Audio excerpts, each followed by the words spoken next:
Nowadays, girls carry sanitary pads with them everywhere, convenient and comfortable. Yet few people know that thousands of years ago, two brilliant ancient civilizations, ancient Egypt and ancient China, had entirely opposite ways of dealing with menstrual periods. Most TV dramas leave us with a fixed stereotype.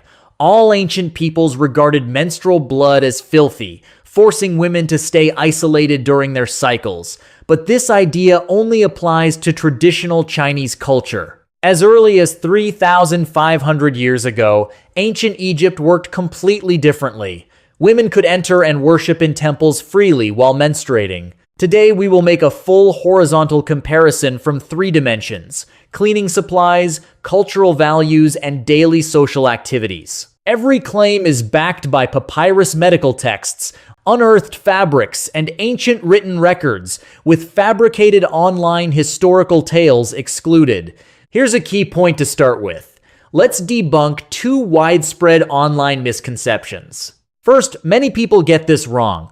Far from shunning menstruation, ancient Egyptians viewed menstrual blood as the sacred force that creates all life, which stands in stark contrast to ancient Chinese beliefs. Second, most people assume ancient women only used rough cloths to get by. Simply put, ancient Egyptians invented layered, folded linen pads over 3,000 years ago, softer and more breathable than the cloth available in China at the same time. Here's a detail rarely mentioned online. The different supplies each civilization relied on stem directly from native plants growing on their land. Let's start with ancient Egypt's menstrual hygiene products. The Ebers Papyrus has clear records. Noble women used multi-layer folded linen pads, soft and breathable, which could be washed and reused repeatedly. Ordinary commoners took softened papyrus leaves, which were lightweight and absorbent, even twisted them into strip-like inserts. Linen fabric fragments used for menstruation were also unearthed in Theban tombs. Egypt had abundant linen and papyrus growing locally, so ash-filled cloths were never their solution. Turn to ancient China. Cotton only became widely available after the Song and Yuan dynasties. From pre-Qin to the Tang dynasty, women made cloth menstrual belts, sewn into pouches open at both ends, with plant ash as the core absorbent material. The alkaline ash suppressed bacteria, and women would empty the ash, then rinse the cloth for repeated use. Wealthy ladies filled the belts with silk floss, while ordinary peasants could only afford 1 or 2 such cloths for their whole lives, referred to as old lady cloth in folk records, which was documented in the Times collection of women's records. After covering hygiene supplies, we move to the biggest contrast: core cultural judgments on menstrual blood.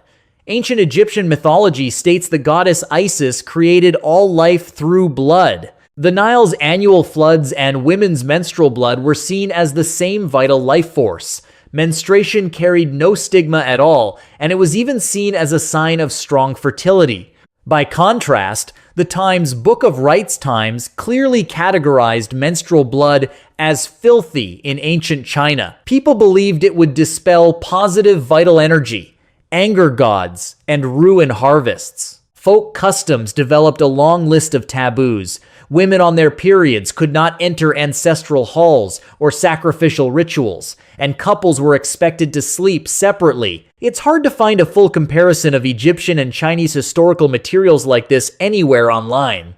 All content draws on original ancient texts and archaeological artifacts, so save this video for later review. Diverging cultural beliefs created totally different sets of rules for women's daily lives during menstruation. In ancient Egypt, regardless of social class, women could take part in temple ceremonies, market trades, and farm work as usual. No forced isolation existed, and weddings were never delayed due to menstruation. Ancient China had far stricter rules. Records in the Times, records of the Grand Historian Times, mention palace women marking their faces with vermilion when menstruating to avoid the emperor's company. Folk sayings warned that marrying while menstruating would bring misfortune to the family. Though women still did farm and housework, all sacrificial and public events were off limits. Think about this. If you could travel back in time, would you rather live in ancient Egypt or ancient China during your period? there is a massive gap in how each civilization treated women. Now let's dig deep into the root causes behind these differences. First, geographical resources. Egypt's dry climate was ideal for linen and papyrus growth, while ancient China mostly produced coarse hemp, with plant ash easily accessible, forming two separate hygiene systems. Culturally, Egyptian civilization centered on goddess worship, framing blood as a sacred symbol of life creation. Ancient China built a patriarchal ritual system based on farming, drawing a strict line between purity and impurity, which gave birth to countless menstrual taboos. Simply put, the shame surrounding menstruation is not a universal human norm that has existed since ancient times. It was shaped entirely by different cultural frameworks. Ancient Egyptians fully recognized the life-giving value of women's bodily cycles, while ancient ritual society stigmatized menstruation and placed countless restrictions on women. Looking back to modern life, we can freely choose menstrual products and talk openly about reproductive health without hiding ourselves.